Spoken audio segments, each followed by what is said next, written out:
The guys were in a great mood last night. Obviously, we had a light practice and then day off today, and so we're heavy into Iowa State. This will be another big challenge for us. Statistically, arguably, whatever comment you want to make, the best defense that we have played or could potentially play based on what people say. They've been good for a number of years and starting to come around, in my opinion. Just an outsider. Obviously, I don't have information on what goes on in their camp, but playing considerably better over the last 3 or 4 weeks, just from me, an outsider looking in. Purdy's playing good, played good again Saturday. Tight ends obviously are playing good. The running backs, what we thought he was.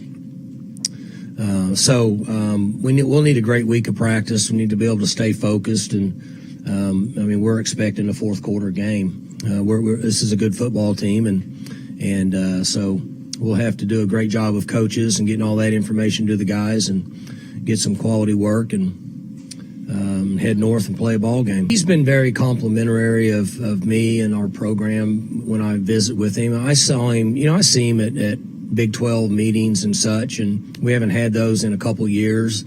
So I don't run into him on the recruiting trail much. We don't cross paths recruiting-wise much, so I don't see him a lot.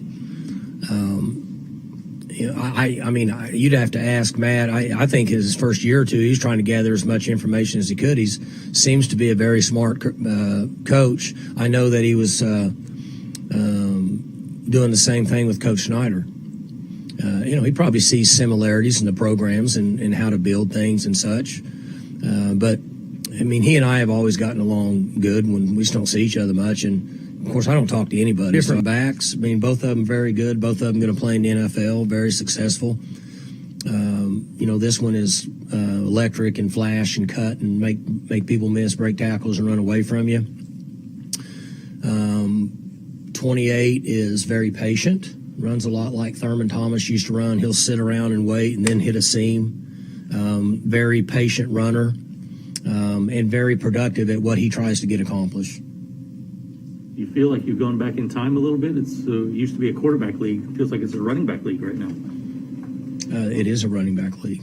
We're going into week 4 now, where if you're not focused on wrapping this guy up and getting him down. Kansas State's guy was that way, right? Baylor's guy was that way. That guy down there last Saturday was that way, and this guy's that way. So there's really, really good running backs. Our running back's a good player. There's good ones in this league. It's interesting you bring that up, because the best comparison that we could make, or really anybody could, I don't know if you guys have access to this, but so when the NFL scouts come in to watch our practices, just like they do everybody else in the country, they'll have a list, and that list will be of the rising seniors or rising juniors that aren't supposed to come out. We all know they watch them. They don't write them up, but they watch them. And then they'll have a list of, okay, you need to know this guy. He's a sophomore, and then, they got Kendall Daniels, and Kendall Daniels is supposed to be a great player someday. We need to at least look him over. Well, they'll have that list. And so there could be schools like Alabama, that list might be 32 people compared to other schools where that list would be like 7, from their entire team. So I'm guessing that when they go to evaluate Texas, that list is probably pretty high. It's probably 25 people. And so from a coaching standpoint, it's important that we, and I know that based on, gives me an idea of where we're at athletically in games that we're playing. So we kind of know what the approach is. But to answer your question, these guys are in the right spot all the time, and they have been for a number of years. They in my opinion, they live in their own box. They know, they have a good idea what they're good at, and that's what they press on. They're in a lot of the other night they were in 3 tight ends and 1 receiver quite a bit. So they're good at that. They move their tight ends. They run their zone. They run their pull play. Quarterback works his play action. And then defensively, they set in their look.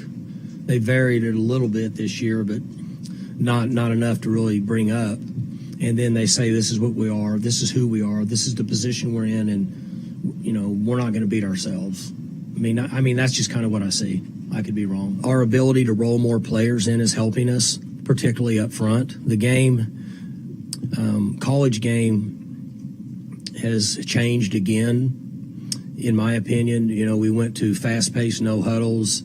Then we started running RPOs here. RPOs went all over the country. Then RPOs kind of weeded themselves out a little bit with more heavy set formations over the last 2 or 3 years that we're seeing that you haven't seen. Now, the adjustment, the biggest adjustment in college football is the pass rushers have gotten better than they ever have been, like in the NFL. For years, the NFL was controlled by the 2 guys rushing the quarterback on the edge.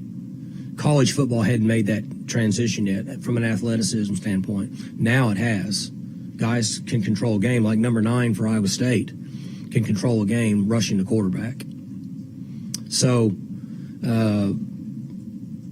that would be where the game has changed. And our defensive front, we can keep people fresh because we have a number of guys healthy. And they're playing well enough at our level that when they're fresh, they can affect the offense. And I think that's what you're seeing, and that's what happened in the latter part of this game, the last game. For more information, you can visit TulsaWorld.com.